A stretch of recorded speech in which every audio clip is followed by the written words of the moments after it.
अध्याय 5 श्लोक 17। तद्बुद्धयस्तदात्मानस्तन्निष्ठास्तत्परायणाः गच्छन्त्य पुनरावृत्तिं ज्ञान निर्धूत कल्मषाः। जिन मनुष्यों की बुद्धि परमात्मा में लीन हो चुकी है, जिनका मन पूरी तरह तद्रूप यानी परमात्ममय हो गया है और जिनकी निष्ठा केवल उस सच्चिदानंद घन परमात्मा में ही स्थिर है, ऐसे लोग पूर्णतः परमात्मा के ही आश्रित रहते हैं। ऐसे महापुरुष आध्यात्मिक ज्ञान के द्वारा अपने समस्त पापों और विकारों को धो डालते हैं। फलस्वरूप वे अपुनरावृत्ति यानी उस परम गति को प्राप्त करते हैं जहां से संसार में पुनरागमन यानी जन्म मरण का चक्र नहीं होता। श्रीमद् भगवद गीता के अनुसार जिन्होंने आत्मज्ञान के माध्यम से अपने अज्ञान का नाश कर दिया है, उनका जीवन ईश्वरीय प्रकाश से भर जाता है। जैसे सूर्य का उदय होते ही अंधकार मिट जाता है, वैसे ही ज्ञान उनके भीतर सब कुछ स्पष्ट कर देता है। ऐसे महापुरुषों को इस बात की स्पष्ट समझ होती है कि मनुष्य के भीतर वासना, कामना, संकल्प शक्ति और विकार क्यों मौजूद हैं। इसी गहरी समझ के कारण वे भीतर और बाहर से पूर्णतः स्वच्छ और शांत रहते हैं। प्रायः लोग ये समझते हैं कि यदि वे किसी विकार, काम, क्रोध आदि की वशीभूत हो गए तो वे पूरी तरह डूब गए या भगवान से दूर हो गए। लेकिन महापुरुषों का दृष्टिकोण अलग होता है। वे जानते हैं कि परमात्मा ने इन विकारों और इस भव का निर्माण क्यों किया है। जब मनुष्य को सृष्टिकर्ता की इस व्यवस्था की महत्ता समझ में आती है तो वह ईश्वर की बुद्धि की प्रशंसा करता है। वह विकारों के कारण स्वयं के भीतर लघु ग्रंथि या हीन भावना या इंफीरियॉरिटी कॉम्प्लेक्स पैदा नहीं करता। भारतीय दर्शन ये नहीं सिखाता कि आप जितना खुद को तुच्छ समझेंगे या जगत से भागेंगे, उतने ही बड़े ज्ञानी कहलाएंगे। जगत के निर्माणकर्ता को मूर्ख समझना उचित नहीं है। उन्होंने बहुत ही बुद्धिमानी और उद्देश्य के साथ इस संसार की रचना की है। जिस व्यक्ति के जीवन में सत्य का स्पष्ट प्रकाश फैल चुका है और जिसे ईश्वर, जगत व जीवन के संबंध में कोई संदेह नहीं रहा, वह ज्ञान निर्धूत कल्मषा हो जाता है। इसका अर्थ है जिसने ज्ञान रूपी जल से अपने समस्त पापों, कल्मष को धो डाला है। पाप मुक्त होने का सबसे बड़ा उपाय ज्ञान ही है। गीता जिस ज्ञान की बात करती है वह केवल रटना या शब्दों के अर्थ समझना नहीं है। भगवान कृष्ण ने गीता में स्पष्ट किया है कि अभयम सत्व संशुद्धिर ज्ञान योग व्यवस्थिति ही दानम दमश्च यज्ञश्च स्वाध्यायस्तपः आर्जवम। अर्थात अभय यानी निडरता, अंतःकरण की शुद्धि, ज्ञान योग में दृढ़ स्थिति, दान, इंद्रिय संयम, यज्ञ, स्वाध्याय, तप और सरलता, ये सभी दैवी गुण ही वास्तविक ज्ञान के परिणाम हैं। जब जीवन में ये गुण उतरते हैं तभी मनुष्य अपुनरावृत्ति यानी मोक्ष की अवस्था को प्राप्त करता है। भगवान ने हमें जो इच्छा शक्ति दी है, उसका जब हम गलत दिशा में उपयोग करते हैं तभी जीवन में विकार या पाप, कल्मष उत्पन्न होते हैं। भगवान ने इस सृष्टि की रचना में तमोगुण को भी स्थान दिया है और इसके पीछे एक गहरा मनोविज्ञान है। भगवान की इस व्यवस्था को समझने के लिए शरीर के परिवर्तन को देखिए। भगवान ने शरीर की अवस्थाओं को बदलने वाला बनाया है, बचपन, जवानी और बुढ़ापा। यदि शरीर सदा एक जैसा रहता तो जीवन का सारा आकर्षण ही खत्म हो जाता। जीवन के इस खेल का असली आनंद ही इसमें है कि शरीर का कोई भरोसा नहीं है। ठीक वैसे ही जैसे क्रिकेट के खेल में असली मजा इस बात में है कि विकेट कभी भी गिर सकती है। यदि विकेट गिरने का डर ना हो तो खेल का उत्साह ही समाप्त हो जाए। जीवन में आनंद तभी आता है जब शरीर गतिशील हो, घिसे और उसे भूख लगे। इसी सक्रियता के बाद शरीर को विश्राम की आवश्यकता होती है। इसीलिए भगवान ने तमोगुण बनाया। किंतु समस्या तब आती है जब लोग इसका दुरुपयोग करते हैं। पिछली पीढ़ी के कुछ संपन्न परिवारों के लोग इसी कारण आलस की भेंट चढ़ गए। जागीरें और भंडार भरे होने के कारण वे बिना कुछ किए बस बैठे रहते थे। जब जीवन में पुरुषार्थ नहीं रहता तो केवल उपभोग मनुष्य को पतन की ओर ले जाता है। गीता में कहा गया है, प्रमाद आलस्य निद्रा भी स्तन्य बद्धनाति भारत, अर्थात प्रमाद, आलस्य और निद्रा मनुष्य को बांध लेते हैं। विचारक का विनोदपूर्ण तर्क है कि जीवन में कभी कभी चीजों का खोना भी जरूरी है, क्योंकि खोई हुई वस्तु जब वापस मिलती है तो वह विशेष आनंद देती है। यदि सब कुछ मशीनी रूप से व्यवस्थित हो जाए तो घर और दुकान में कोई अंतर नहीं रह जाएगा। घर की सहजता इसी में है कि कभी कभी हमें अपनी चीजें ढूंढनी पड़े। भगवान ने हमारे भीतर आलस्य, इच्छा और कुछ बनने की चाह इसलिए डाली ताकि हम केवल कठपुतली बनकर न रह जाएं। यदि ईश्वर हमें ये स्वतंत्र इच्छा शक्ति न देते तो हम निर्जीव गुड़ियों की तरह होते जिन्हें कोई दूसरा ही न चाहता। ज्ञान निर्धूत कल्मषाह शब्द का एक गहरा अर्थ यह है कि जिस प्रकार किसी वस्तु को धोने के बाद उसके पुनः गंदा होने का डर रहता है, ज्ञान द्वारा शुद्ध हुए अंतःकरण के साथ ऐसा नहीं है। यहाँ ज्ञान से पापों को धोने का अर्थ है ऐसी पूर्ण स्वच्छता जहाँ भविष्य में विकार या अज्ञान के पुनः लौटने की कोई संभावना नहीं रहती। हमारे जीवन का सबसे बड़ा अज्ञान यह है कि हम वस्तुनिष्ठ आनंद, ऑब्जेक्टिव हैप्पीनेस के पीछे भाग रहे हैं। हमने यह मान लिया है कि यदि हमारे पास अमुक वस्तुएं होंगी तभी हमारे जीवन का मूल्य है, अन्यथा नहीं। विडंबना यह है कि हमें अपनी स्वयं की शक्ति और मूल्य का बोध ही नहीं है। हमारी खुशी बाहरी चीजों पर टिकी है, चाहे वो गुलाब का फूल हो, धन संपत्ति हो या स्त्री पुत्र।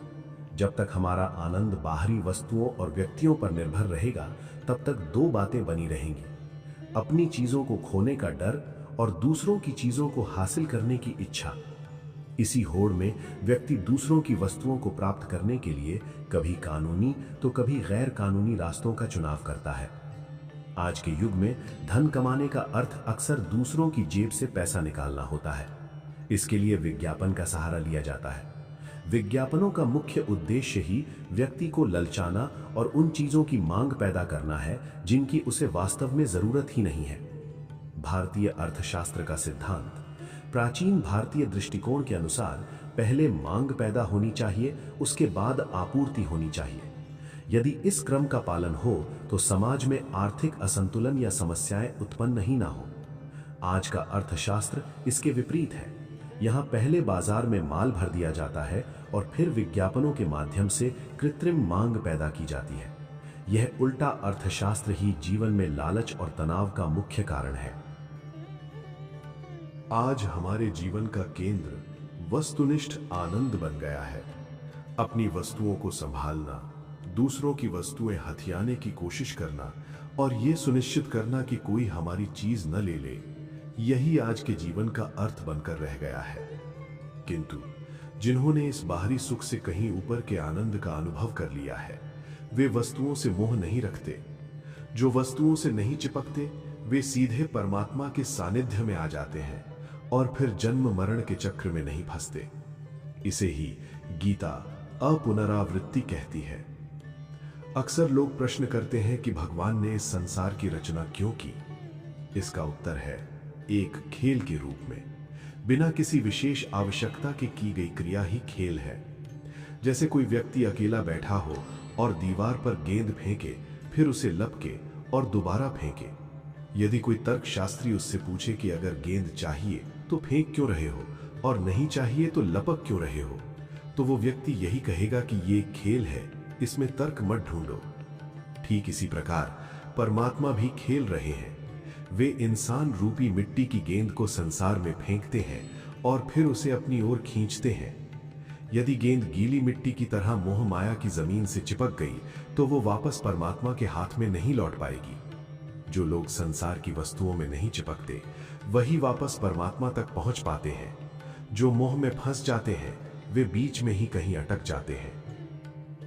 संसार की रचना को लेकर ईश्वर क्रूर है जैसी शंकाएं करना व्यर्थ है। लोग कहते हैं कि संसार में बहुत कष्ट है, लोग तड़प रहे हैं, परंतु गौर से देखें तो उस कष्ट के बीच भी मनुष्य जीवन का मोह नहीं छोड़ता। यदि किसी का पैर टूट जाए या दांत में भयंकर दर्द हो, तब भी वो मरना नहीं चाहता। वो कहता है कि सुबह की तुलना में अब दर्द थोड़ा कम है, अब अच्छा लग रहा है। दुख की इस कमी में भी वो सुख ढूंढ लेता है। ये कहना भले ही कठोर लगे, पर सत्य यही है कि जीवन में कहीं ना कहीं आनंद का अंश छिपा होता है, जिसके कारण मनुष्य मृत्यु के बजाय जीवन को चुनता है। हमारा स्वभाव आनंदमय है, लेकिन संसार हमारे भीतर बाहरी अपेक्षाओं की हवा भरता रहता है। जैसे एक माँ अपने बच्चे से पूछती है, बेटा तुम कितने पैसे कमाओगे, कैसी बहू लाओगे। ये सब बच्चे के भीतर सांसारिक कामनाओं की हवा भरने जैसा है। ऐसा व्यक्ति उस पंक्चर हुए गेंद की तरह होता है जो दीवार से टकराकर वहीं रुक जाता है, परमात्मा के पास वापस नहीं लौट पाता। परंतु जिस साधक के भीतर कामनाओं का कोई छेद नहीं होता, वो संसार में आकर भी उससे चिपकता नहीं और टकराकर सीधे परमात्मा के पास वापस लौट जाता है। इसे ही अपुनरावृत्ति कहते हैं।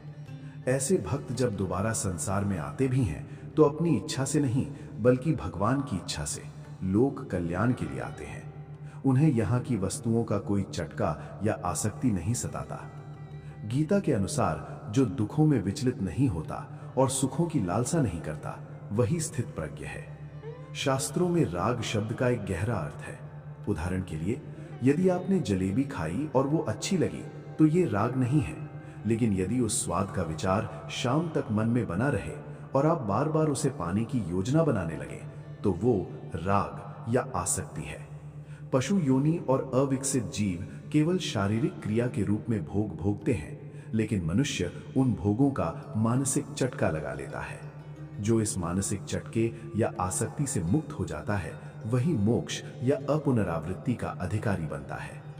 महान आचार्यों के विचारों में सूक्ष्म अंतर है, जिसे समझने की आवश्यकता है। आदि शंकराचार्य का मत है कि जब सारी वासनाएं मिट जाती हैं, तो स्वतंत्र मन का अस्तित्व ही समाप्त हो जाता है। वो जीव पूर्णतः परमात्मा में विलीन हो जाता है। रामानुजाचार्य का मानना है कि जो जीव संसार से नहीं चिपकता, वो परमात्मा के पास पहुंचता है और ईश्वर उसे पुनः दिव्य कार्य हेतु भेज सकते हैं। दुर्भाग्यवश अनुयायियों ने इन सूक्ष्म दार्शनिक अंतरों को बहुत बड़ा बना दिया है और एक दूसरे से विमुख होकर बैठ गए हैं। वास्तव में इन महापुरुषों का लक्ष्य एक ही था, मनुष्य को संसार की आसक्ति से मुक्त कर परमात्मा से जोड़ना। मुख्य बात यह है कि जब तक हम वस्तुनिष्ठ आनंद यानी चीजों से मिलने वाले सुख से चिपके रहेंगे, तब तक हम अपने मूल स्रोत परमात्मा तक वापस नहीं पहुंच सकते। जिन्होंने इस बाहरी सुख के चस्के या चटके को खत्म कर दिया है, वे ही शुद्ध होकर परमात्मा को प्राप्त करते हैं। ज्ञान निर्धूत कल्मषः का अर्थ यही है कि ज्ञान ने उनके भीतर से वासनाओं के उन बीजों को ही नष्ट कर दिया है जो बार बार जन्म का कारण बनते हैं। अक्सर पुरानी यादें हमारे मन में बार बार लौट कर आती हैं। आज के वैज्ञानिक युग ने सुखद यादों को संजोने के साधन बढ़ा दिए हैं। जैसे 65 वर्ष की आयु में अपनी शादी का फोटो देखकर मनुष्य भावुक हो जाता है और सोचता है, वो क्या दिन थे, वो सुख फिर कब मिलेगा। यहीं से चटका शुरू होता है। जब मन में ये सुख फिर कब मिलेगा जैसे संस्कार गहरे होने लगते हैं, तो समझ लीजिए कि अगले जन्म की तैयारी शुरू हो गई। यहाँ विज्ञान का विरोध नहीं है, बल्कि एक सूक्ष्म चेतावनी है कि स्मृतियां हमें अतीत और मोह में बांध लेती हैं। इसके विपरीत हमारे शास्त्र भूलने की स्वतंत्रता देते हैं। उदाहरण के लिए, पिता की मृत्यु के 13 दिन बाद शोक छोड़कर काम पर लग जाने को कहा जाता है, क्योंकि वे परमात्मा के पास जा चुके हैं और आपको मोह छोड़कर आगे बढ़ना चाहिए। प्रश्न ये उठता है कि क्या हमें यादें पूरी तरह मिटा देनी चाहिए? नहीं, बल्कि ऐसी बुद्धि विकसित करनी चाहिए जिस पर स्मृतियों का बुरा प्रभाव न पड़े। इसे ही गीता में तद्बुद्धयः कहा गया है। जैसे हवा रहित स्थान पर दीपक की लौ नहीं हिलती, वैसे ही ज्ञानी की बुद्धि स्मृतियों के थपेड़ों से विचलित नहीं होती। उनके पास स्मृतियां तो होती हैं, पर वे उन स्मृतियों के गुलाम नहीं होते। तद्बुद्धयः का अर्थ है जिनकी बुद्धि भगवान के निर्णयों के साथ एक रूप हो गई है।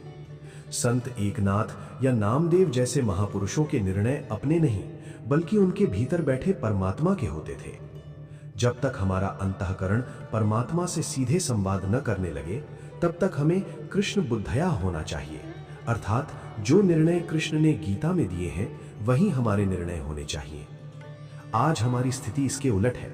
हम अक्सर कहते हैं, गीता के ये 10 श्लोक बहुत अच्छे हैं, इसका अर्थ ये हुआ कि हमने पहले से ही अपने कुछ व्यक्तिगत निर्णय ले रखे हैं और गीता का जो हिस्सा हमारी अपनी सोच के अनुकूल बैठता है हम उसे ही सही मानते हैं। ऐसी स्थिति में हम तद्बुद्धया नहीं बल्कि आत्मबुद्धया हैं, अपनी अहंकारी बुद्धि के वश में हैं। बुद्धि का एक मुख्य स्वभाव वासना और कामना उत्पन्न करना है। इसीलिए तद्बुद्धयः बनने की पहली सीढ़ी अपनी वासनाओं का नियमन यानी उन पर नियंत्रण करना है। आध्यात्मिक प्रगति के 3 मुख्य चरण होते हैं। वासना का नियमन, अपनी इच्छाओं को मर्यादित करना। वासना का हवन, अपनी कामनाओं को पूरी तरह समाप्त कर देना। यह अत्यंत कठिन और कभी-कभी असंभव सा लगता है, क्योंकि यदि मनुष्य की कोई इच्छा ही न रहे तो वो जिएगा कैसे। यहाँ तक कि मोक्ष की इच्छा भी एक प्रकार की वासना ही है। बस अंतर इतना है कि धन की इच्छा क्षणिक सुख देती है, जबकि मोक्ष की इच्छा अनंत सुख की ओर ले जाती है। वासना का अर्पण यह भक्ति मार्ग का सबसे सुंदर तरीका है। वासना को खत्म करने के बजाय उसे परमात्मा को समर्पित कर देना। भक्त कहता है, हे प्रभु, मेरी इच्छा वही हो जो आपकी इच्छा है। अक्सर हम जोश में आकर सोचते हैं कि मैं दुनिया सुधार दूंगा, मैं खुद को बदल लूंगा या मैं भगवान को पालूंगा। लेकिन समय बीतने पर समझ आता है कि अकेले हमारे चाहने से कुछ नहीं होता। इसे एक व्यापार, पार्टनरशिप के उदाहरण से समझें। इस जीवन रूपी व्यापार में भगवान बड़े पार्टनर हैं और हम छोटे पार्टनर। यदि छोटा पार्टनर बड़े पार्टनर से पूछे बिना कोई अनुबंध कर लेता है तो बड़ा पार्टनर उसे रद्द कर सकता है। हम भी अपने जीवन के सारे निर्णय भगवान से पूछे बिना ही ले लेते हैं, इसीलिए असफल होते हैं। संसार में 3 तरह के लोग होते हैं। निर्दोष या मूर्ख लोग जो किसी भी काम के लिए तुरंत कह देते हैं, मैं कर दूंगा। वे अपनी शक्ति का आकलन नहीं करते। व्यावहारिक यानी प्रैक्टिकल लोग जो सोच समझकर कहते हैं कि मैं विचार करके बताऊंगा। वे अपनी शक्ति और सीमाओं को जानते हैं। तद्बुद्धयः यानी ईश्वर परायण लोग जो कहते हैं कि मैं भगवान से पूछकर यानी उनकी आज्ञा जानकर करूंगा। जब मनुष्य अपनी शक्ति के अहंकार को त्याग कर यह महसूस करने लगता है कि मेरी शक्ति क्या है, मैं प्रभु की इच्छा के बिना कुछ नहीं कर सकता, तब वह सही मायने में तद्बुद्धयः के मार्ग पर चलने लगता है। आज हम उस स्थिति में हैं जहां हम कहते हैं सोच विचार कर करेंगे। इसका कारण यह है कि परमात्मा की भाषा और हमारी भाषा एक नहीं है। जैसे किसी अनजान प्रांत में हम स्थानीय लोगों की भाषा नहीं समझ पाते, वैसे ही भगवान हमारे अत्यंत निकट होते हुए भी हम उनके संकेतों को नहीं समझ पाते। ऐसी स्थिति में हमारे लिए शास्त्र ही मार्गदर्शन का माध्यम बनते हैं। शास्त्र वो ज्ञान है जो हमारी अपनी बुद्धि और भाषा में प्रभु की इच्छा को समझाता है। इसलिए आध्यात्मिक उन्नति का सही क्रम है पहले सोच विचार कर करना और फिर पूछ कर करना। प्रश्न उठता है कि किससे पूछें? उत्तर है शास्त्रों से। जो व्यक्ति कोई भी निर्णय लेने से पहले शास्त्रों का परामर्श लेता है वो तद्बुद्धयः अर्थात ईश्वर परायण बुद्धि की स्थिति की ओर बढ़ने लगता है। इसका अर्थ है अपनी वासनाओं के बजाय परमात्मा के निर्णयों को प्राथमिकता देना। हमारी बुद्धि के पीछे 2 चीजें काम करती हैं, एक वासना और दूसरे वासुदेव अर्थात परमात्मा। परमात्मा का ज्ञान इतना अगाध और तेजस्वी है कि कभी-कभी वो हमें चकाचौंध कर देता है, जैसे रंगमंच पर अत्यधिक प्रकाश के कारण कुछ दिखाई न दे। वर्तमान में हमारे अधिकांश निर्णय वासना पर आधारित होते हैं, इसलिए हमें वासना बुद्धि कहा जा सकता है। यहाँ वासना का अर्थ केवल बुराई नहीं है, बल्कि इंद्रिय सुखों के वे अनुभव और स्मृतियां हैं जो हमारे मन के गोदाम में जमा हो गए हैं।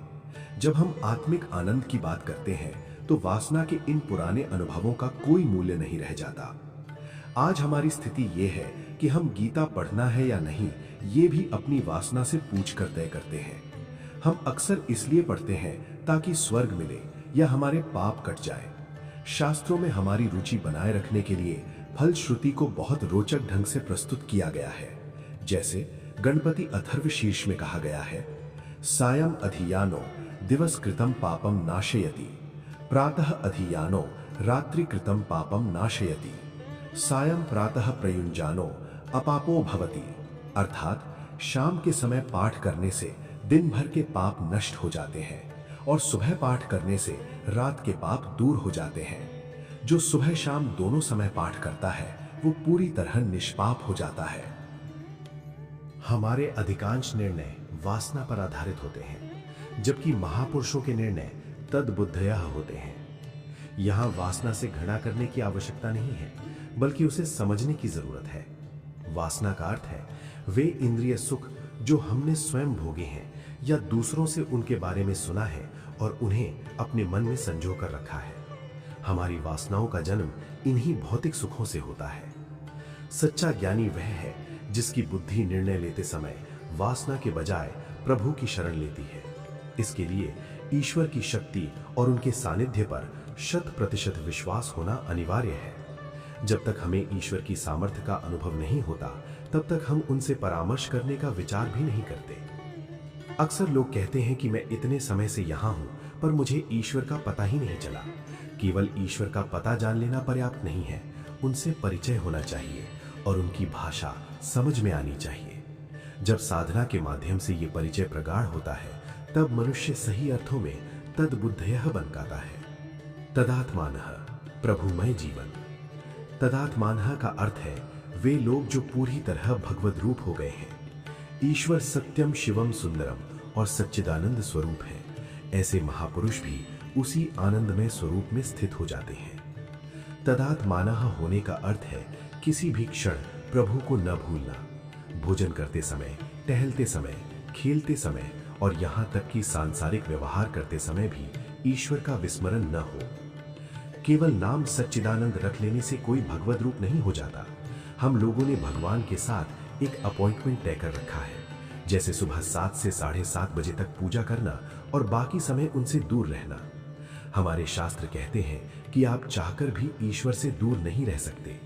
जिस दिन आप उनसे वास्तव में दूर हो जाएंगे, उस दिन आप अपने पैरों पर चलने के योग्य भी नहीं रहेंगे, अर्थात जीवन समाप्त हो जाएगा। जब तक आप जीवित हैं और सांस ले रहे हैं, इसका अर्थ यही है कि प्रभु आपके साथ है। इसलिए हर पल इसी बोध के साथ जीना चाहिए कि परमात्मा सदैव हमारे भीतर और साथ विद्यमान है। तदात्मानः का अर्थ है वे महापुरुष जिनका चित्त पूरी तरह परमात्मा में विलीन हो चुका है। ऐसे लोगों के सामने जब भी कोई वस्तु आती है तो उनके मन में सबसे पहले परमात्मा का विचार आता है। हमारे यहाँ भगवान को भोग लगाकर भोजन करने का नियम है। अक्सर हम इसे केवल एक नियम मानकर करते हैं क्योंकि किसी ने हमसे ऐसा करने को कहा है। लेकिन एक तदात्मानः भक्त के लिए ये कोई थोपा गया नियम नहीं, बल्कि स्वाभाविक प्रेम है। उसे फल या कोई भी वस्तु मिलते ही सबसे पहले भगवान की याद आती है और वो स्वतः ही उसे प्रभु को अर्पित कर देता है। पुराणों में एक प्रचलित कथा है कि सीता माता ने हनुमान जी को बहुमूल्य रत्नों का हार भेंट किया। कथाकार इसे बहुत रोचक ढंग से सुनाते हैं कि हनुमान जी ने उन रत्नों को दांतों से तोड़ना शुरू कर दिया। जब माता सीता ने पूछा कि वे ऐसा क्यों कर रहे हैं, तो उन्होंने उत्तर दिया, मैं देख रहा हूं कि इन रत्नों के भीतर मेरे राम हैं या नहीं। हालांकि ये कथा सुनने में अच्छी लगती है, लेकिन हनुमान जी कोई साधारण वानर नहीं थे। वे बुद्धिमताम वरिष्ठम थे। वे बुद्धिमानों में श्रेष्ठ थे। वे मनोविज्ञान और नीति शास्त्र के प्रकांड ज्ञाता थे। इसका प्रमाण तब मिलता है जब रावण का भाई विभीषण शरण में आया। उस समय सुग्रीव और लक्ष्मण सहित सभी ने विभीषण पर अविश्वास जताया, लेकिन भगवान राम ने केवल हनुमान जी की सलाह मांगी। हनुमान जी ने अपनी गहरी सूझबूझ से विभीषण को पक्ष में लेने का सुझाव दिया, जिसे श्री राम ने स्वीकार किया। भक्ति का अर्थ मौन सहमति नहीं। अक्सर लोग समझते हैं कि भक्त वही है जो भगवान की हर बात में बस हाँ मिलाए और कभी कुछ न बोले, लेकिन वास्तविक भक्ति में तर्क और प्रेम पूर्ण अधिकार भी होता है। भारत के महान संतों ने समय समय पर भगवान से अधिकार के साथ बात की है और उन्हें खरी खरी भी सुनाई है। महाराष्ट्र के संत नामदेव और एकनाथ जी जैसे भक्त भगवान से झगड़ने तक का साहस रखते थे। संत नामदेव ने तो यहाँ तक कह दिया था कि हे प्रभु, मैं आपका पतित पावन अर्थात पापियों को तारने वाला नाम सुनकर आपके द्वार पर आया था, लेकिन यदि आप मेरा उद्धार नहीं कर सकते तो आप अपना ये नाम छोड़ दीजिए, मैं वापस जा रहा हूं। भक्त और भगवान का रिश्ता केवल दास्ता का नहीं बल्कि प्रेम पूर्ण अधिकार का भी होता है। संत नामदेव जैसे भक्त प्रभु से यहां तक कह देते थे कि प्रभु, यदि आपके पास आने के बाद भी मैं पतित ही रहा तो फिर आपको पतित पावन की पदवी किसने दी? मुझे तो नहीं लगता कि आप पतित पावन हैं। कहने का तात्पर्य यह है कि महान भक्त केवल जी हजूर करने वाले नहीं होते, बल्कि वे ईश्वर के साथ अत्यंत निकटता और सत्यता का संबंध रखते हैं। हनुमान जी के बारे में ये समझना कि वे रत्नों का मूल्य नहीं जानते थे, उनकी बुद्धिमता के साथ न्याय नहीं होगा। वे बुद्धिमताम वरिष्ठम थे और मनोविज्ञान के प्रकांड पंडित थे। इसका सबसे बड़ा प्रमाण तब मिलता है जब 14 वर्ष का वनवास समाप्त हुआ। भगवान राम ने अयोध्या लौटने से पहले हनुमान जी को भरत के पास भेजा। राम ने उनसे कहा, हनुमान, तुम जाकर भरत को मेरे आने का समाचार सुनाओ और उनके चेहरे के भाव पढ़ना। 14 वर्ष बीत चुके हैं। यदि राज सुख के कारण भरत के मन में मेरे प्रति भाव बदल गए हों तो मुझे आकर बताना। ऐसी स्थिति में मैं अयोध्या में प्रवेश नहीं करूंगा।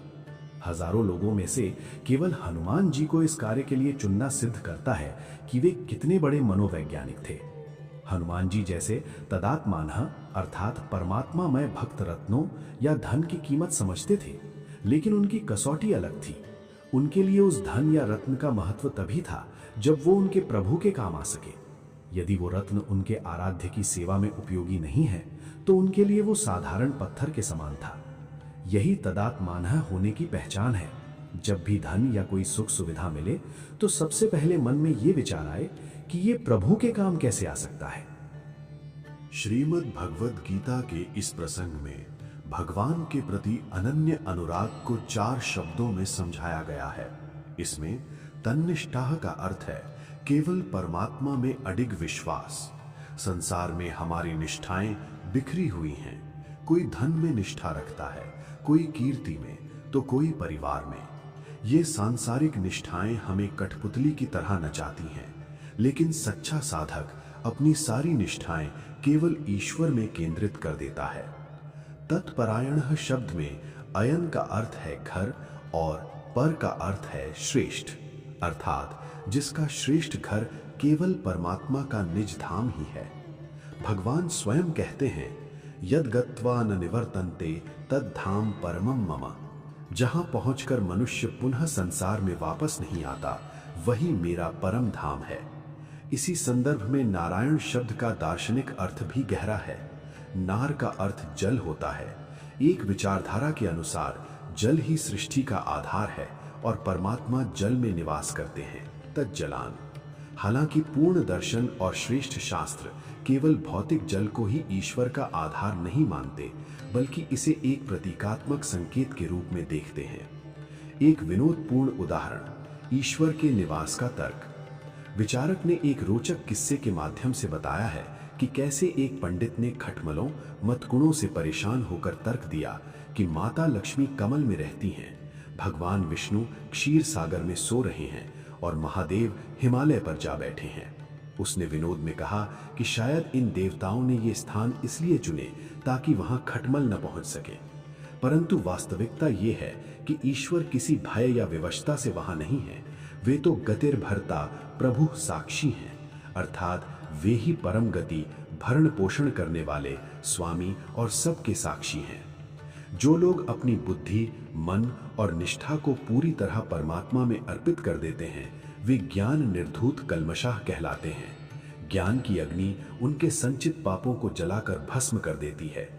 अर्जुन के मन में यह भय था कि क्या कर्म और पुण्य करने के बाद भी उसे बार बार जन्म मृत्यु के चक्र में लौटना पड़ेगा। भगवान ने इस श्लोक के माध्यम से स्पष्ट कर दिया कि जो मुझ में अनन्य भाव से स्थित हो जाते हैं, वे अपुनरावृत्तिम को प्राप्त करते हैं। उन्हें इस दुखों से भरे संसार में पुनः वापस नहीं आना पड़ता।